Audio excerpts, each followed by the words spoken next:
cuando uno escucha hablar de alguien que decidió quitarse la vida, es una noticia que impacta. Pero cuando hablamos de niños o adolescentes, creo que nadie debe ser indiferente. Y eso hoy en día está pasando en nuestra sociedad.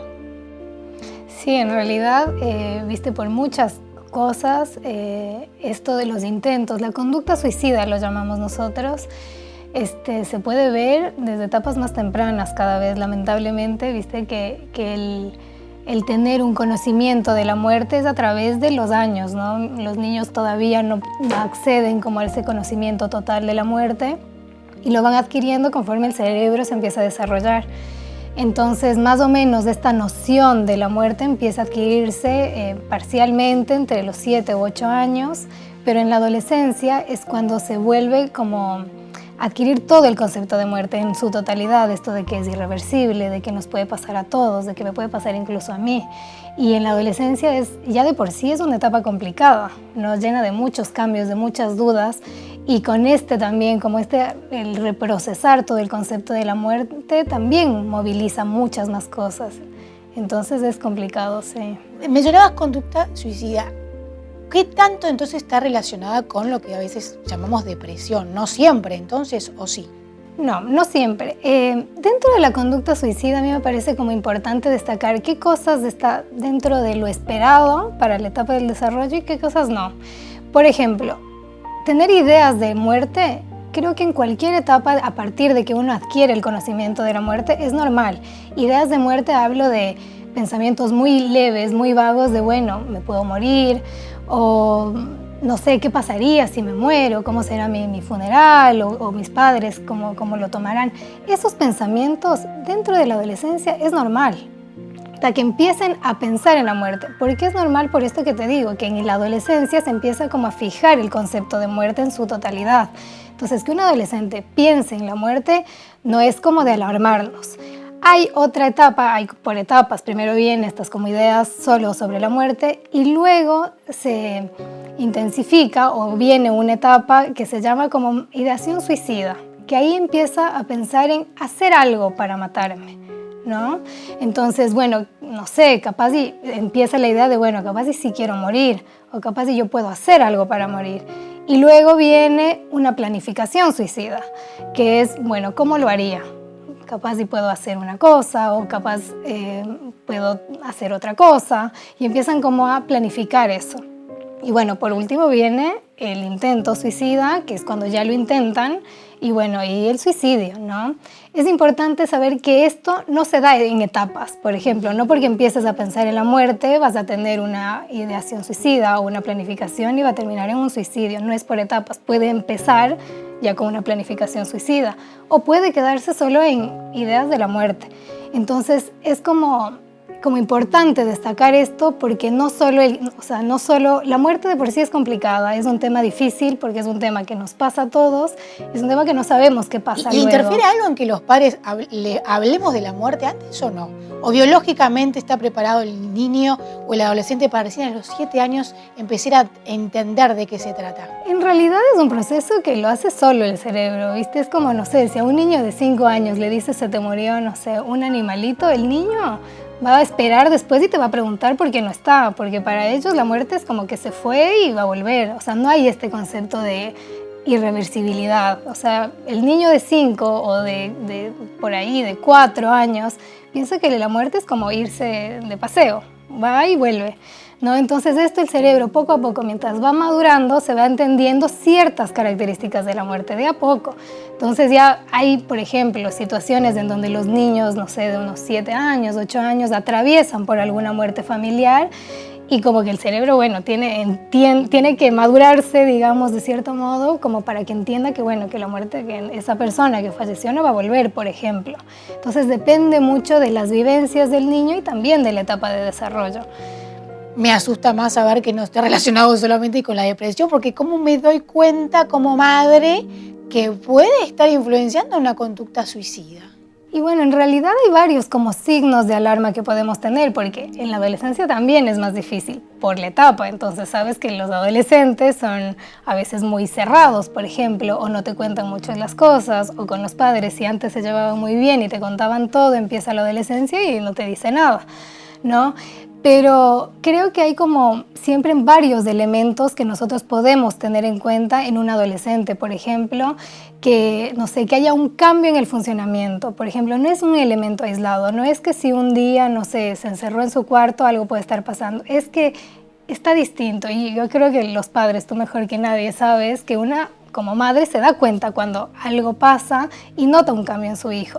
Un cambio no solo en que se está aislando, un cambio que ya no hace lo que le gusta hacer, o que está muy enojado, muy irritable, o habla de cosas como que, bueno, que antes no lo hacía, como por ejemplo, ya no quiero estar más acá o no quiero vivir más. Hay como ciertos signos de alarma que van mostrando los adolescentes. Y eso en un plazo largo, porque si yo te escucho hablar y un adolescente pasa 1000 veces por eso, se pelea con un compañero, no le dijeron algo en el colegio de su físico, lo que sea, y durante una semana le cambia su hábito y su estado de humor. Pero cuando está la alarma de sí, bueno, preocupémonos. Claro, por ejemplo, una de las cosas que siempre nos debe preocupar es cuando el niño verbaliza o el adolescente verbaliza deseos de muerte, no en un contexto de enojo, porque a veces el adolescente se enoja y dice cualquier cosa. En un contexto más de bueno, esto viene siendo por más tiempo, si es asociado a la depresión, sobre todo es más como esto de planificar un poco todo esto, de pensarlo, porque tenemos otro tema en la adolescencia, que hay mucha impulsividad, porque el cerebro todavía no está capacitado para controlar los impulsos. Entonces el adolescente a veces no piensa y reacciona y actúa, ¿no? Entonces hay dos tipos también de estas conductas de riesgo que nosotros hablamos, que es la planificada, que es la más asociada a la depresión o a cosas de ansiedad, como tú me mencionabas, y la otra es más la impulsiva. Las dos son igual de riesgosas, porque a veces con lo impulsivo, a pesar de que no quiera eso, en el momento no lo vino pensando y en el momento pasó y no sé, no quiso hacerlo y bueno, y le salió mal o por impulsividad terminó o lastimándose muy fuerte o muriendo incluso. Entonces hay estos dos aspectos que en la adolescencia es muy importante considerarlos, porque no hay solo la planificación. Hablemos de depresión no solo en jóvenes, sino en niños. Y hay algo que a veces los padres tenemos miedo, y más ahora cuando se habla de esto. ¿Cómo diferenciamos cuando es tristeza y cuándo es depresión? Nosotros siempre hablamos de una depresibilidad normal del adolescente, ¿no? Que habla como esto, ¿no? De los cambios de humor, de que los adolescentes a veces ellos lo dicen como me viene el bajón y luego se me pasa, ¿no? Creo que hay que preocuparnos, como te decía antes, cuando hay un cambio en el funcionamiento que se mantiene en el tiempo y sobre todo que se da en más de 2 lugares. Por ejemplo, si está pasando en el liceo, pasa en la casa, pasa en algún club que va, si en todos los lugares le está pasando lo mismo, hay que preocuparnos. Si, por ejemplo, a veces la depresión en los adolescentes no se manifiesta como la depresión de los adultos, de estoy en la cama y no quiero hacer nada, sino que están más enojados, más irritables, todo el tiempo están como que no quieren saber nada. Esto tiene que ser mantenerse en el tiempo, durar la mayor parte del tiempo y la mayor parte de los días de la semana. O sea, si pasa una vez, puede ser normal de la adolescencia, porque le va a pasar que se enoje, que se frustre, que esté con el bajón que ellos llaman, porque es parte normal de su proceso de desarrollo. Pero ya cuando se mantiene en el tiempo, cuando pasa en más de 3 lugares y cuando incluso deja de hacer las cosas que disfruta, porque un adolescente puede no querer hacer nada, pero cuando le llaman los amigos, quiere salir. Mientras haga eso, el adolescente está bien porque todavía puede mantener las cosas que disfruta. Ya cuando ni siquiera le interesa salir con sus amigos, bueno, ahí nos preocupamos también. ¿Qué rol cumple en todo esto la tecnología? Porque vivimos en un mundo tecnológico, no podemos, por más que no nos guste, aislar nuestros jóvenes, nuestros adolescentes, nuestros niños de la tecnología. Pero ¿qué rol cumple en todo esto? Y bueno, la tecnología es un tema muy complicado porque ahora es parte de nuestra vida y una de las cosas con la que nosotros luchamos todos los días es con el uso controlado de la tecnología, porque con la tecnología los adolescentes lo manejan mejor que cualquiera de nosotros. Entonces tienen acceso a muchísima información. Creo que prohibir no se puede, pero sí orientar al uso adecuado de eso y sobre todo a las horas adecuadas, porque hay adolescentes que ahora, y con el tema de la pandemia esto aumentó muchísimo, que el tiempo de uso de pantallas se incrementó de, no sé, de 2 horas a 10, ¿no? Entonces ahí como el tema de límites que pongan los padres con respecto al tiempo de uso y a qué cosas ven es muy importante, porque los adolescentes pueden acceder a cualquier tipo de información con la tecnología. Y a veces, bueno, una de las cosas que yo digo a veces es importante aliarnos y más bien no pelearnos con la tecnología, porque si prohibimos, de alguna forma encuentran la manera y buscan cosas y consiguen lo que quieren los adolescentes. Sí, y en un adolescente no es tan fácil, porque a un niño es más fácil imitarlo, pero un adolescente, si quiere entrar cuando no estás, lo va a hacer. Y el problema que yo estoy viendo en la sociedad actual, que así como antes los referentes éramos la familia y las maestras o los profesores, ahora, por ejemplo, hay un youtuber. Y el youtuber a veces tiene más influencia en tu hijo que vos. Es quien le da la información de la vida. Y sí, y por eso es importante hablar de estos temas en casa, ¿no? Porque a veces tenemos el concepto de no hablemos ni de la muerte ni del suicidio porque le vamos a meter ideas en la cabeza. Y no, los adolescentes ya tienen esas ideas porque tienen dónde encontrarlas. Entonces es mejor que uno como padre lo pueda hablar y lo pueda poner sobre la mesa a que la única información que tenga el adolescente sea el del youtuber. Que a veces, bueno, pueden ser youtuber que dice cosas que lo ayudan y a veces no.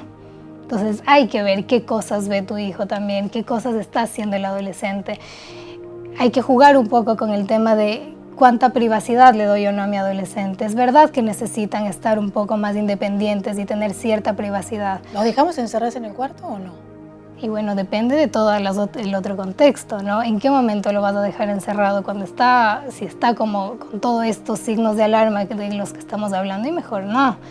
Y hay que ver la forma de acercarse al adolescente, porque si uno le pregunta y le pregunta y le pregunta, se cierra más y se encierra más y uno no sabe qué hacer. A veces una de las cosas que funcionan es contarle algo de nosotros, o sea, empezar, mira, el día que tuve, no sé qué, y le empiezas a contar y ahí como que abre una puerta para que él diga, sí, a mí también me pasó esto. Como a veces el interrogar mucho hace que se cierren mucho los adolescentes y hace como que pongan esa barrera que ya de por sí la tienen con los padres, ¿no? Porque es la adolescencia misma. La parte genética entra, o sea, estamos viendo que hay muchos adultos que deciden terminar con su vida, algunos tienen hijos, ¿puede influir o no? En realidad, las causas de una conducta suicida o de un intento de suicidio son múltiples, o sea, nunca es causa y efecto, no es que le pasó algo y por eso se suicidó, siempre hay varias causas, es multifactorial. Y dentro de las causas, un factor de riesgo a considerar es sí que haya antecedentes en la familia del suicidio. No se sabe bien si es por genética o porque lo vivió, o por el ambiente y por la situación que vivió, porque también pasa a veces que bueno, el manejo del suicidio en la familia es complicado. A veces hay un secreto a voces y de acuerdo a la edad de los adolescentes o a los niños no le dicen, pero luego se entera por otro lado y es como algo que se sabe y no se sabe. Entonces eso también es complicado, ya te digo, no se sabe bien si es la genética en sí o el manejo de estas situaciones a nivel de familia, pero sin duda que haya antecedentes de algún familiar con suicidio es algo que nos predispone y que aumenta el riesgo de que tenga estas conductas del adolescente. No quiere decir que lo va a hacer, pero es un factor más. El propio relacionamiento entre ellos, el llamado bullying que ahora tanto se habla. Sí, ese sin duda también es un factor importante, como te hablaba, hay varios factores a tener en cuenta y a veces los adolescentes dicen, bueno, si yo le digo esto no va a pasar nada, por esto no es que se va a matar, pero como hay tantos factores y como acumulan tantas cosas, o sea, cada uno no sabe por lo que está pasando el otro. Entonces, capaz eso es como la gota que derrama el vaso, digamos, o como darle otro punto más para que sea otro factor de riesgo más. Y ahora no es solo el bullying, es también el bullying mediante las pantallas, que es como más complicado aún, ¿no? Porque no se sabe ni de quién viene o a veces se arman cuentas falsas y empiezan como a mandar mensajes como todo el tiempo de varias cosas y eso el adolescente como que lo empieza a retraer más. Entonces volvemos de nuevo a la tecnología, todo lo complicado que es tener tanto acceso a tanta información y a tantas personas que a veces ni sabemos quiénes son. El manejo de la frustración en los adolescentes. Sí. Y el rol nuestro también de enseñarles. Exacto. En realidad en la adolescencia todavía no están capacitados para manejar la frustración. O sea, está un cerebro en desarrollo, en que está luchando con todos los cambios corporales, con todos los cambios a nivel de familia, de amigos, que no saben quién es más importante, si los padres, si los amigos, buscar un lugar, encontrarse a sí mismo. Y la frustración es algo que todavía no lo pueden manejar. Una de las cosas que yo les digo a los padres es que con el adolescente hay que negociar siempre. Y hay que saber qué batallas podemos dejarnos que nos ganen y qué no. Qué cosas podemos negociar y qué no. Por ejemplo, que no vaya al liceo es algo que no se negocia porque tiene que ir. Pero que pueda salir a la placita en la tarde 1 hora si hizo las tareas y a pesar de que, no lavó los platos, capaz se puede negociar. O sea, con el adolescente es una lucha constante y tenemos que saber qué cosas podemos dejarle ganar y qué cosas no. Y en esto es muy importante que los padres también sepan controlar sus propias frustraciones, porque ahí interviene mucho también cuánto el padre logra controlar esto que el adolescente todavía no está capacitado, porque si entramos en la discusión y si el adolescente me grita y yo lo grito y él me vuelve a gritar y yo lo grito más, terminamos en un ring de boxeo y esa no es la idea. Entonces la idea es saber cuándo el adolescente puede llegar y cuándo el adulto puede parar y decir, mira, ahora así como estás yo no puedo hablar contigo, lo hablamos después. No hablarlo en el momento, no cuando esté enojado, no cuando esté con esa ira y con esa rabia, porque ahí no conseguimos nada más que más enojos, más insultos, incluso hasta violencia, sino que el adulto pueda parar y utilizar sus propios recursos para decir, yo soy el adulto, yo sí me puedo regular y yo voy a dar un paso al costado y cuando ya estamos los dos tranquilos, lo hablamos. No hay recetas. No. Giovanna, muchas gracias. No, de nada. Un gusto.